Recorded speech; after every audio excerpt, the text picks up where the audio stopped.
Ingin mendapatkan kumpulan lengkap seputar Tanya Jawab bersama Buya Yahya? Dapatkan segera buku Buya Yahya Menjawab, berisikan kumpulan tanya jawab seputar problematika umat yang dikemas secara jelas, lugas, dan ringkas.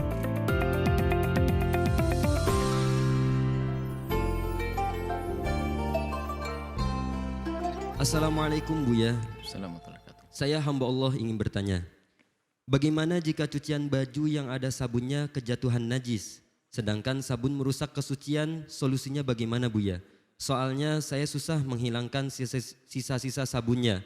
Mohon penjelasannya Buya, terima kasih. Wassalamualaikum warahmatullahi wabarakatuh.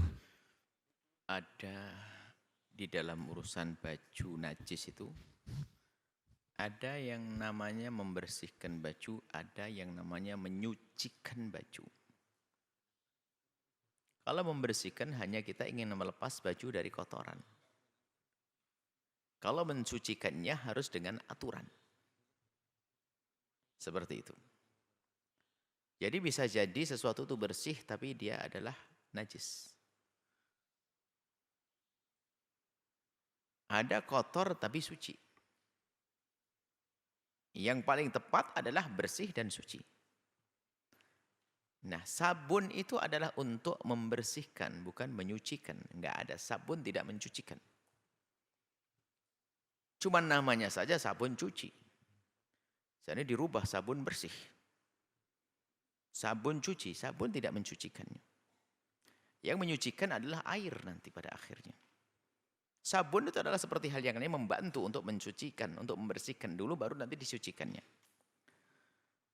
Baik, jika sabun Anda terkena najis, masih bisa untuk membersihkan, tapi tidak bisa untuk mencucikan.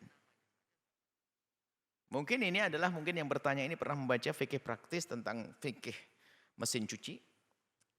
Mungkin, jadi hendaknya memang di dalam mencuci itu, biar praktis itu, enggak berat itu dengan cara-cara yang sudah kami sebutkan di situ.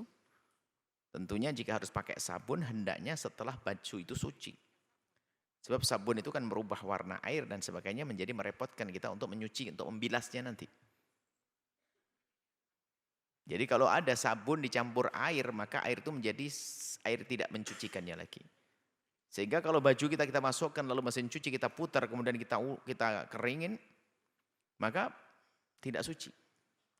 Karena air tersebut sudah bercampur dengan sabun, dan sabun itu tentu membawa perubahan di dalam air, maka itu menjadi suci namun tidak menyucikannya.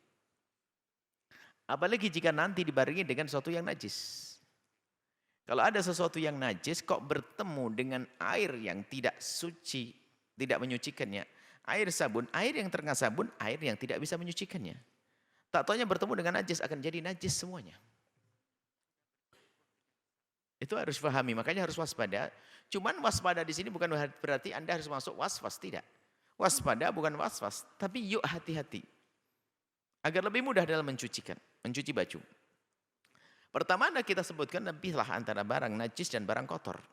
Kalau barang kotor masuk suka nggak pakai aturan. Barang kotor bukan barang najis. Anda harus bisa membedakan, ini perlu juga. Ada sebab orang itu najis, yang kotor dianggap najis. Keringat dikira najis. Lumpur dipikir najis, oh enggak. Najis itu hanya itu saja, keluar dari ruang depan, belakang, kemudian muntahan dan sebagainya, bangkai dan sebagainya. Sedikit sekali najis. Jadi selagi bukan najis, dikumpulkan. Cara mencuci ada biasa, ada campur sabun segala macam, karena enggak perlu mencucikannya, karena dia suci. Kita perlu membersihkannya saja. Cuma yang perlu diperhatikan adalah barang yang terkena najis. Maka terkena najis sederhana. Kalau kita letakkan di mesin cuci, kita guyur air di atasnya, asalkan sudah tergenang, maka digerakkan sudah suci itu. Asalkan najisnya juga hilang bersamanya. Selesai, baru nanti selanjutnya kita kasih sabun. Nah pertanyaannya adalah, dia termasuk mungkin digolongkan dengan yang bertanya tadi adalah golongan orang yang mencuci dengan cara salah. Ternyata antara sabun dengan air sudah dicampur, baru najis dimasukkan baju terang najis. Maka menjadilah sabun itu dan air yang menjadi najis semuanya. Lalu bagaimana cara membilasnya? Oke, sama. Cara membilasnya adalah, habiskan dulu sabunnya, kasih air lagi. Kasih air lagi. Kasih air lagi, kemudian setelah itu, ini saya tambah, ini tidak pernah kami sampaikan tempat lain.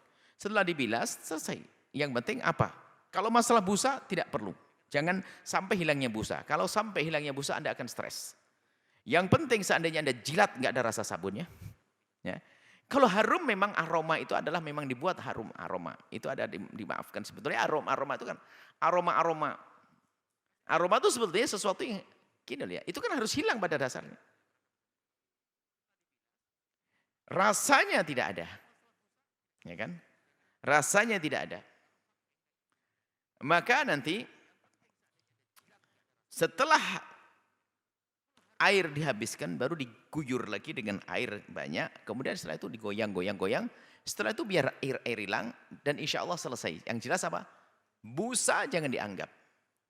Seandainya mau dijilat nggak harus jilat. Sudah begitu. Kalau masalah dikeras begini masih ada busanya, ya tentulah.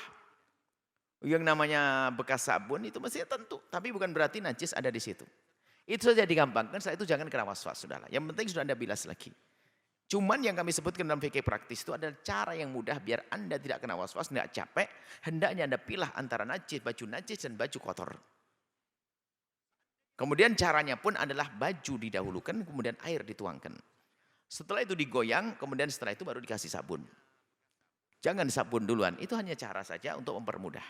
Kalau ternyata sabun dulu sama airnya, maka harus dipilas nanti. Dan itu butuh air yang banyak nanti, ngerepotkan. Tapi bisa saja. Seperti itu. Mohon dilihat kembali ke fikih praktis dengan seksama agar lebih luasa. Khususnya fikih praktis, bab toharoh nanti ada fikih mesin cuci.